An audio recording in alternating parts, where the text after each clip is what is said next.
Eu vou ler do versículo 43 ao versículo 45. Mateus 12, 43 a 45.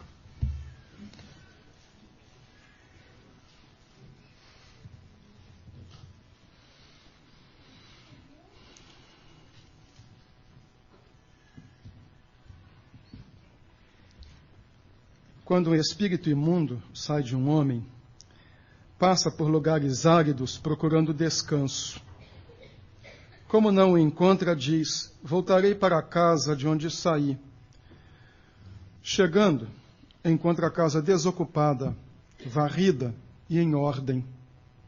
Então vai e traz consigo outros 7 espíritos piores do que ele, e entrando passam a viver ali. E o estado final daquele homem torna-se pior do que o primeiro. Assim acontecerá a esta geração perversa. Conversão incompleta,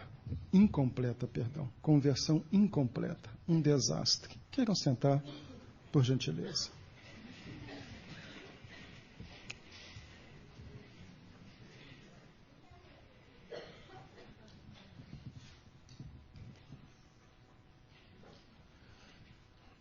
Parece, à luz do episódio da expulsão dos demônios do Gadareno, que os demônios precisam de um corpo para continuarem na terra. Isso se vê no pedido deles a Jesus. Eles não queriam ser mandados para o abismo, Abaddon, que é a palavra grega que se usa para o mundo dos demônios. Então pediram permissão para entrar numa manada de porcos. A história que Jesus conta tem esse pano de fundo. Um homem que tinha um demônio. E o demônio, o espírito imundo, foi saído dele, expulso dele. Andou pelo deserto procurando um lugar, não achou, e aí viu a sua casa anterior, limpa, adornada, e disse: voltarei para a casa de onde saí. E agora voltou, a casa varrida, em ordem, limpa, trouxe 7 piores do que ele. E o estado deste homem, então, se tornaria pior do que antes. A história contada por Jesus tinha endereço certo. Este homem é Israel. Uma nação que se envolveu com a idolatria e com o paganismo no Antigo Testamento. Foi curada. Ou seja, perdeu esta enfermidade espiritual. Mas agora, curada da idolatria, com esse demônio expulso, esse espírito imundo expulso, não colocou nada dentro. Estava curada da idolatria, mas estava vazia. Então isso não adiantou muito para a nação. Continuava com um vazio espiritual e a sua situação seria pior. É assim que Jesus conclui a história. Assim acontecerá a esta geração perversa. Livrou-se da idolatria, mas nem por isso envolveu-se com o Messias. Então, seu estado espiritual era aparentemente melhor, mas no fim se tornaria pior. Esta história, então, se aplica à situação de Israel, mas com algumas nuances ela pode ser a história de muitos membros de igreja.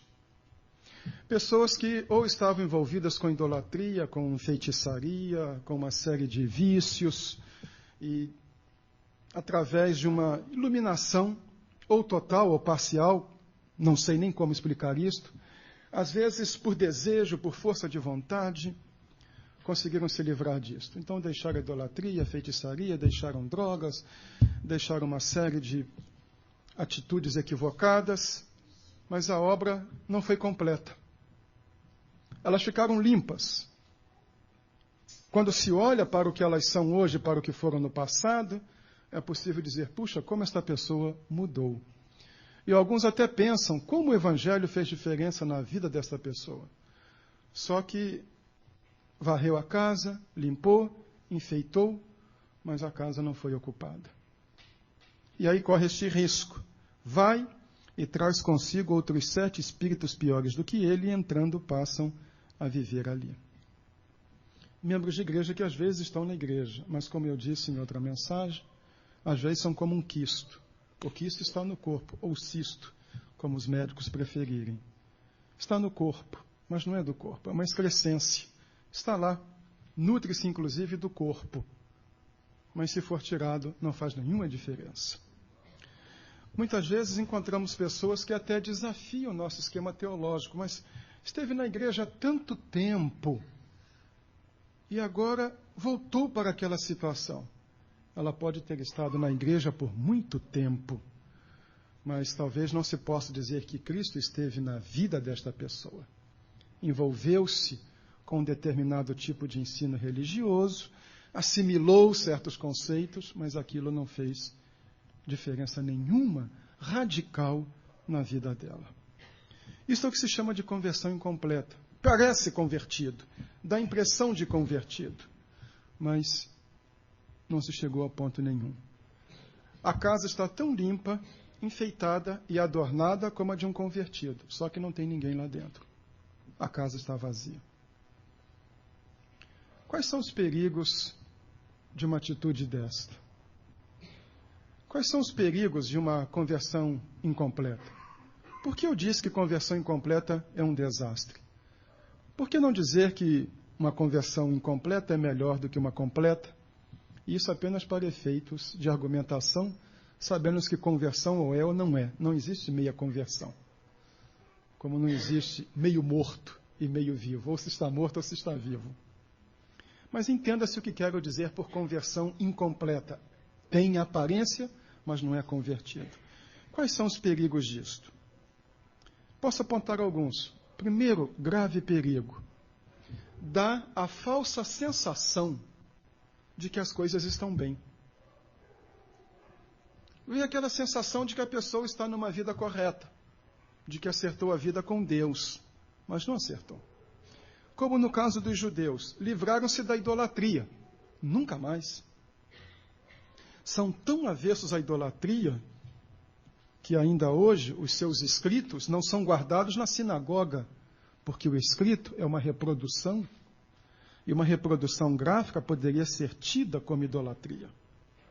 Quem presidiu a Assembleia da ONU em 1948, que deliberou pela criação do Estado de Israel, foi um brasileiro, Oswaldo Aranha. Então, constituído de novo como nação, Israel desejou prestar uma homenagem a Oswaldo Aranha e plantou um bosque e deu a este bosque o nome de Bosque Oswaldo Aranha, porque não fazem estátua, não fazem escultura, não fazem um busto sequer, porque tem medo de que isto seja visto como idolatria. Curados, definitivamente curados, mas não era apenas isto. Curados da idolatria, mas recusaram o Messias. Curados da idolatria, mas o Messias estava aqui diante deles e eles estavam argumentando e discutindo com o Messias. Precisamos ter isto em mente. Conversão não é apenas deixar de fazer o errado. É passar a fazer o certo. Porque podemos deixar de fazer o errado por uma questão de índole, simplesmente de reflexão. Uso da razão. Isto me faz mal. Eu não vou mais continuar me entregando ao álcool, me entregando à droga, eu não vou mais continuar fazendo isto, fazendo aquilo, porque eu sei que isso não faz bem, que isso está errado. Mas não é apenas deixar de fazer o mal. É como no caso de um cristão renascido. Rompeu com o passado, mas não é apenas romper com o passado. Não é apenas livrar-se de algo incômodo, é construir algo. Não é apenas o processo de desconstrução, de desfazer, mas é o processo de construção. É o comprometer-se com Cristo. E é isto que falta. Se não há realmente uma compreensão de que a vida cristã é um compromisso com Cristo, com o reino de Cristo, com os valores de Cristo, a pessoa pode estar nesta situação de presumir que tudo está bem, mas não está. Conversão não é adesão mental, não é a compreensão de que certos valores estão corretos e outros valores estão errados. É um compromisso com Jesus Cristo. Ele nunca disse, concordem com as minhas ideias, Vejam se o que eu estou dizendo não é melhor do que o que os fariseus dizem. Não. As palavras dele eram estas: se alguém quer vir após mim, segue-me tu, vem e segue-me. As palavras de Jesus, que designavam conversão, mostravam sempre um compromisso para o engajamento com ele. Vejam a história a seguir no texto de Mateus a este episódio. Assim acontecerá a esta geração perversa. Diz Mateus que ele ainda estava falando quando chegaram a mãe e os irmãos dele. Juntando esta palavra de Mateus com dos outros evangelistas, descobrimos que os irmãos quiseram prendê-lo porque achavam que ele estava louco, fora de si. Então chegaram e disseram assim: tua mãe e teus irmãos estão lá fora e querem falar contigo. Então vem a pergunta de Jesus no versículo 48. Quem é minha mãe? Será que o sujeito não sabe quem é a mãe? E quem são meus irmãos? Uma pergunta retórica. E estendendo a mão para os discípulos, disse: aqui estão minha mãe e meus irmãos. Para o oriental, a família é o bem maior que uma pessoa pode ter. Então, o que eles estão dizendo é o seguinte: olha, o teu bem maior chegou aí. E aí Jesus diz: aqui estão minha mãe e meus irmãos, pois quem faz a vontade de meu Pai que está nos céus, este é meu irmão, minha irmã e minha mãe. A família de Jesus, para ele, não era uma família de laços consanguíneos, mas era uma família de laços espirituais. Seguir a Cristo não é fazer declarações de fé e nem cantar. Podemos cantar numa igreja, e temos visto muitos desses cantores evangélicos, cantores que começam a fracassar na vida profissional, e aí se dizem evangélicos. Aí vão para uma igreja. Como evangélico, além de crente, é crédulo, acredita. Aí ele quer cantar numa igreja, vem fazer um solo, mas pede um cachê e que a igreja compre 50 CDs. E aí refaz o seu capital num instantinho. Então pode-se estar cantando, mas a vida não estar ali. Pode-se ter toda a aparência, a casa está limpa, está adornada, a sensação de que tudo está certo, mas não há compromisso. Não é uma adesão mental, é um compromisso. Mas este é o erro, este é o perigo. A pessoa pensa que tudo está certo, mas corre risco porque está vazia da presença de Cristo. Não é adesão, é a presença de Cristo na vida da pessoa. E sem a presença de Cristo na vida da pessoa, houve mudança de religião, houve mudança de compreensão religiosa, mudança de conceitos, mas não houve conversão. O segundo perigo é que insensibiliza a pessoa. Nada é pior do que, aqui coloquemos aspas, um meio convertido ou alguém que pensa que é um convertido. Porque esta pessoa, com uma tintura de cristianismo na vida, tintura por vezes bem pálida, presume que está convertida e não precisa das admoestações.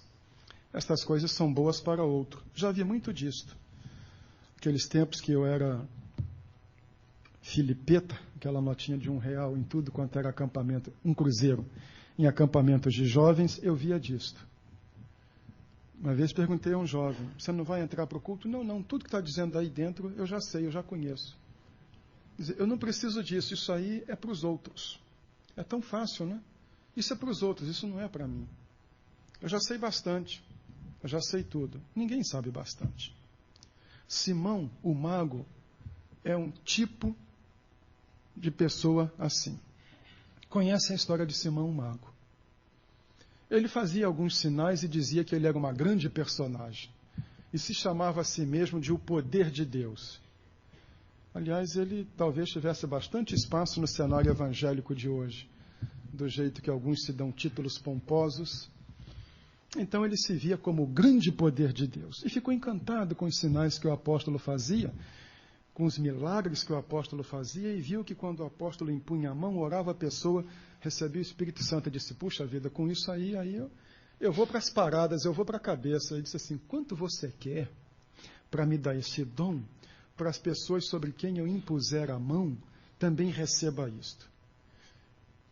E aí o apóstolo, olhando para ele, disse, o teu dinheiro seja contigo para a perdição, porque tu julgas que com dinheiro se pode comprar o dom de Deus.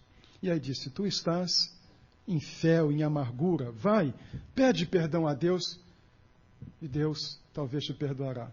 Ele disse, ore você por mim. Está aí. Estava ali, fazia sinais, se chamava de o grande poder de Deus. É interessante que o texto de Atos diz que até o próprio Simão creu, mas depois simplesmente chegou e disse, deixa aí, e foi embora. E gozado que o nome de Simão acaba originando o termo simonia, que é o pecado de fundo religioso, a ganância religiosa, a prostituição religiosa, o comércio religioso. Aqui, voltando ao texto bíblico, os fariseus nem notavam o que faziam.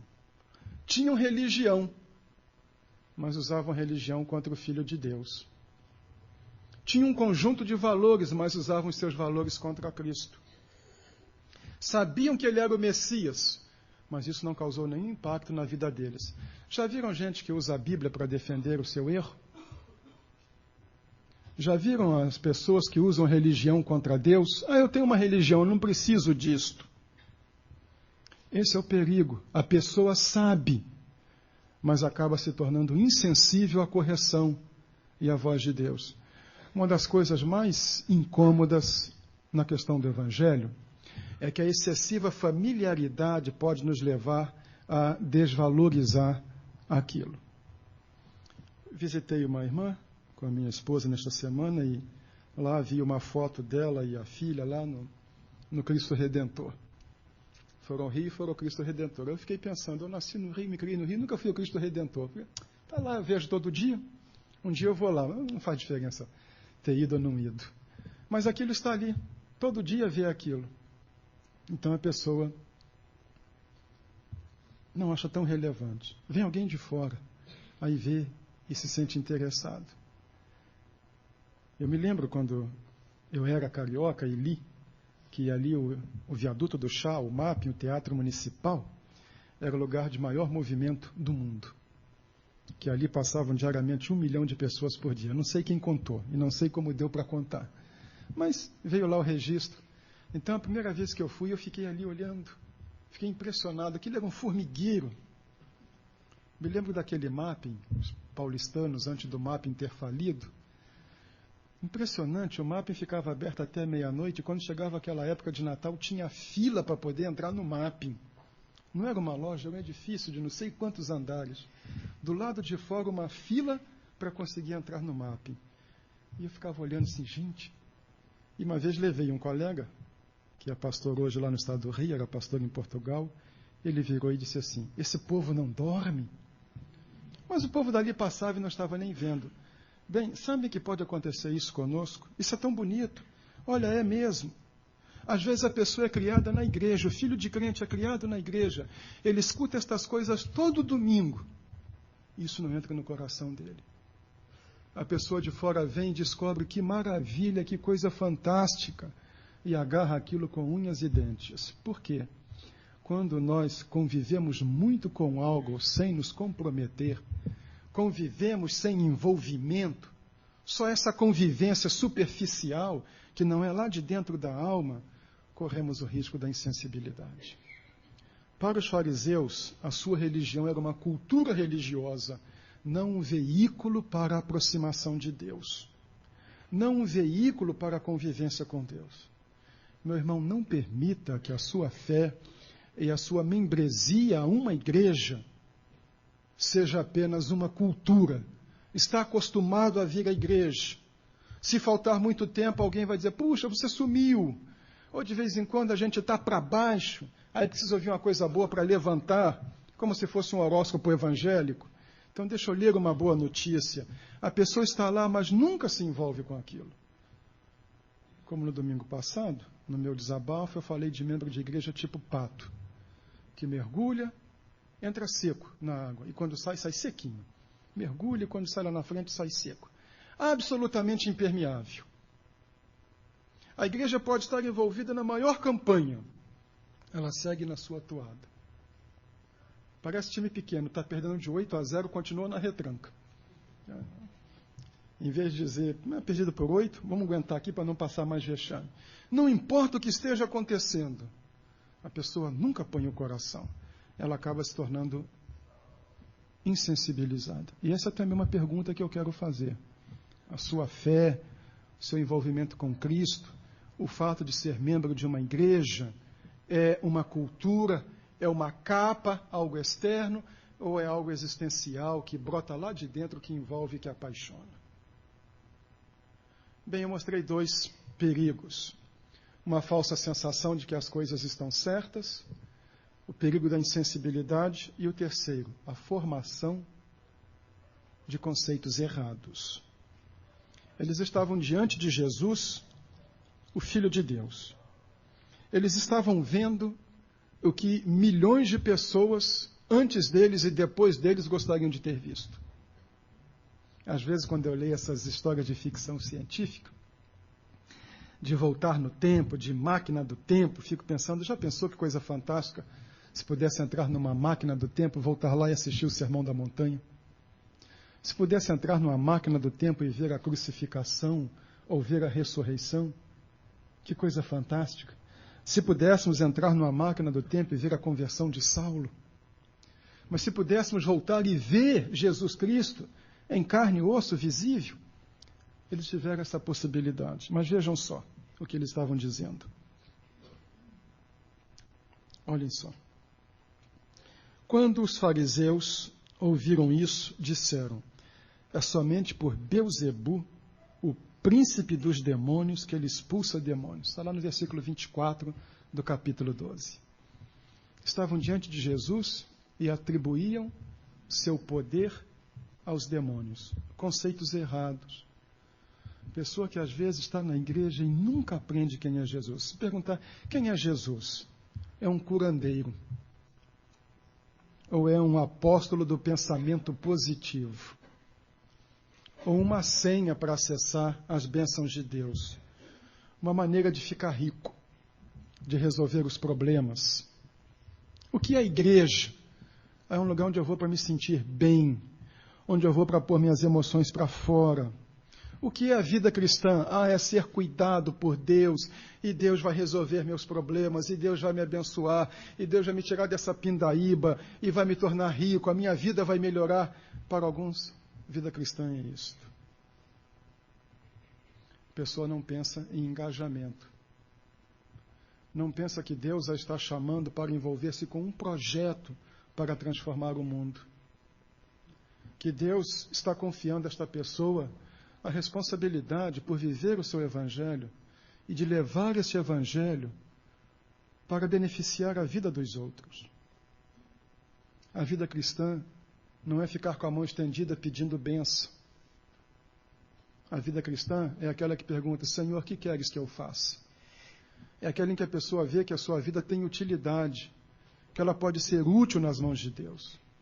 A verdadeira vida cristã é dar de si, é envolver-se, é gastar-se. A fé imatura, a fé que nunca amadureceu, é aquela que pensa em receber e ser cuidado. A fé adulta de um cristão maduro é aquela que pensa em fazer alguma coisa pelos outros, alguma coisa para a glória de Deus, em transformar o mundo, em beneficiar os outros. A marca maior de uma vida cristã madura é ser alguém para os outros. Foi isso que Jesus mostrou. Que o sentido da vida não está em guardá-la, mas o sentido da vida está em usá-la. Nós não seremos lembrados por aquilo que nós ajuntamos. Nós seremos lembrados pelas marcas que deixaremos na vida das outras pessoas. Quando nos formos deste mundo, tudo que nós tivermos ajuntado vai ficar para as pessoas mais próximas. E algumas delas talvez dissipem. Mas aquelas vidas que nós marcamos, aquelas pessoas a quem estendemos a mão, aqueles a quem socorremos, aqueles a quem levamos o Evangelho, e isto fez diferença na vida destas pessoas, isto vai ficar para sempre. E depois passará para a vida de uma outra pessoa. E depois de uma outra pessoa. E de uma outra pessoa. Porque o Evangelho tem um poder propagador. Talvez uma das biografias mais medíocres da vida seja a daquele homem na parábola do rico e Lázaro. Tudo que se diz dele é isto. Rico, comia e bebia esplendidamente e se vestia de púrpura. Nem o nome ficou. Agora, aquelas pessoas que deixaram marcas na vida dos outros, essas entram para a história. Lá estava uma costureira chamada Tabita, ou Dorcas. Um nome é aramaico, outro nome é grego. Tabita era uma viúva. E quando ela morreu, a igreja fez uma choradeira terrível, porque aquela viúva tinha uma agulha e usava a sua agulha para beneficiar os outros. Lembrem-se de um dos homens mais ricos do Antigo Testamento, Jeorão, rei. Subiu ao trono, matou todos os irmãos, primos e parentes para ninguém tomar o lugar dele no trono. Quando morreu, diz o texto bíblico, morreu sem deixar de si saudades. Seu povo não chorou, não lhe queimou incenso e nem o sepultou no sepulcro real. Foi sepultado lá como um plebeu. Não é o que uma pessoa tem, é o que uma pessoa faz. E no caso de um crente, é o quanto ele faz pelo reino de Deus.